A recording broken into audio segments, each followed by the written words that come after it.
DBS family, good morning to you. I am literally invading an office space today, but with so much pleasure because it's about time. I really wanted to feature a very good friend of mine. Even before I started working on DBS, we used to do some stints together. So, and we are definitely, a sister and brother in media. So I would like to introduce Nigel Nicholas, if you're not already familiar with him, radio announcer with Real FM, doing a lot of stuff, other movements like The Majority, social media pages like St. Lucia's Paradise. So there's so much we're gonna catch up on because he's dabbling in so many things. Nigel, this is long overdue, man. How you feeling? About time. Yeah, but it feels good now. I know we're right in your zone. So let's start off with where you work and what you do at present. Well, currently I'm radio manager at Real FM. Also, I co-host a program on the morning called The Morning Riot. Now, with that, like I said, there's so many things that you're into. But before we do that, I know you to be in media, especially, with radio and also your love for music for quite some time. And I think I can safely say this is one of your passions. So let's just talk about where this began for you. Well, for me, I went to school in Rhode Island and I studied audio video production. When I came back to St. Lucia, I wasn't really getting a job in that field. So Masana Morrison, big ups to Masana, she always told me, Nigel, you have a nice voice. You should try radio. And she got me to audition at Hit Radio. Which is, it used to be located in the north of the island. And I got the job there. I did like 2 years at Hit Radio. And then I moved to Real FM. I did a stint at Real FM for about 4 years.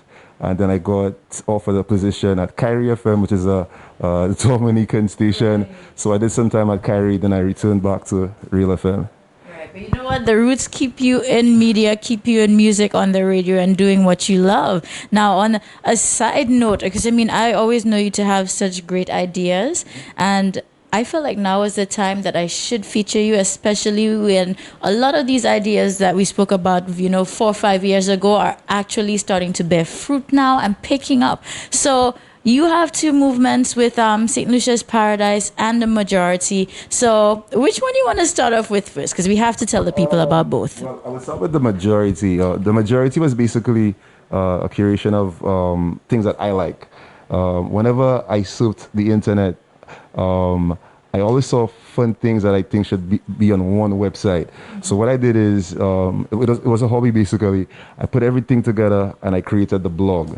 And of course, on the website, we have categories. So we talking Caribbean food, Caribbean women, Caribbean men. There's a section called Island Faces, which features the exotic women of the Caribbean. So I have collaborated with photographers from Jamaica, especially Barbados, Curacao, St. Lucia.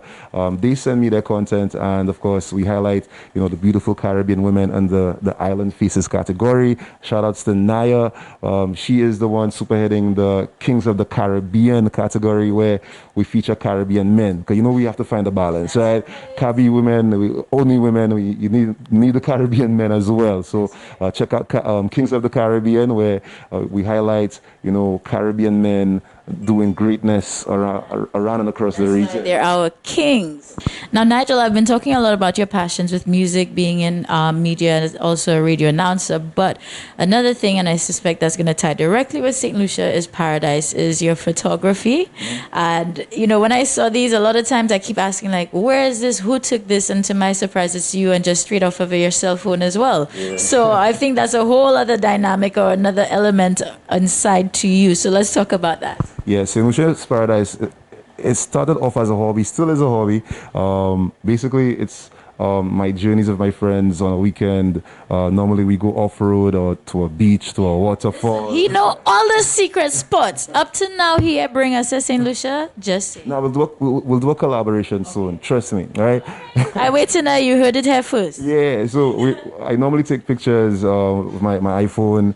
And normally with the iPhone, you get good quality. So whenever I posted those... That debate, I know somebody's cringing at home. Yeah, when iPhone gang, right?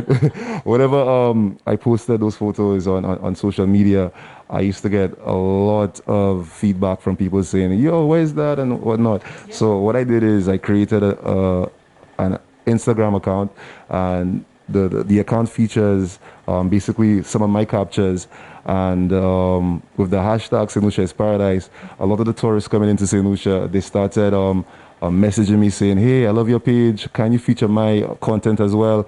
So it grew. I think as it stands, I think I have about what, 18.7 thousand followers now. Surely grow. so so it started off with just only photos I took on my own, to influencers coming in and sending me content, and that inspired me because I realized the limitations of taking photos with a smartphone.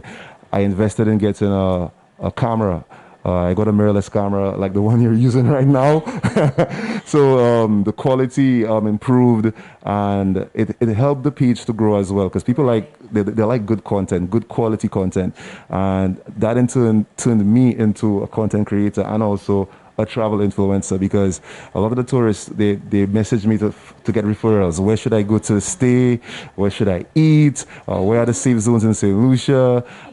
This is my budget. Where do you recommend that I stay? So it just tapped me into a whole different industry, which I am enjoying. As a matter of fact, I want to further my knowledge in travel and tourism. I want to basically go into travel agency, because it ties directly with the page, and I want to monetize that.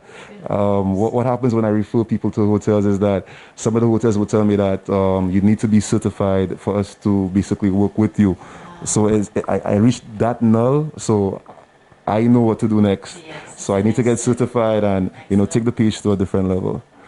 Yeah. Now you see, I told you there's so much more than meets the eye. And again, we are going to be looking forward to that collaborative adventure. Just saying. So at this point, we want to make sure you know about these pages, you come out and support, because again, when St. Lucians are doing awesome things, no matter where they are, we need to support. So Nigel, what are the handles we need to follow? Well, for St. Lucia is Paradise is on Instagram. It's at St. Lucia is Paradise. I did not spell it Saint like Saint. I did STLUCIA is Paradise. So you could find me there. Help me reach the 20,000 in the next couple of days. That'll be really awesome if you could do that for me, right? We are on a mission, people. We are on a mission. Yeah, man. Did we give them the majority website? The majority is at the majority, so that's at DAMAJORITY, and also I just kickstarted a new project called Viral Caribbean. Viral Caribbean is more family-oriented stuff opposed to the majority. The majority, you would get stuff more catering to adults. Yeah, so Viral Caribbean is more for everybody, but the majority is for adults. This is the mature folks section, all right? And you know what? Whilst you're at it, make sure you head to the website and check out the Island Faces for all our amazing Caribbean babes and kings of the Caribbean. So trust me, there's a lot of things happening. Make sure you follow the handles. Listen to his morning show. Make sure you still tune into mine. And of course, we'll see you guys next time.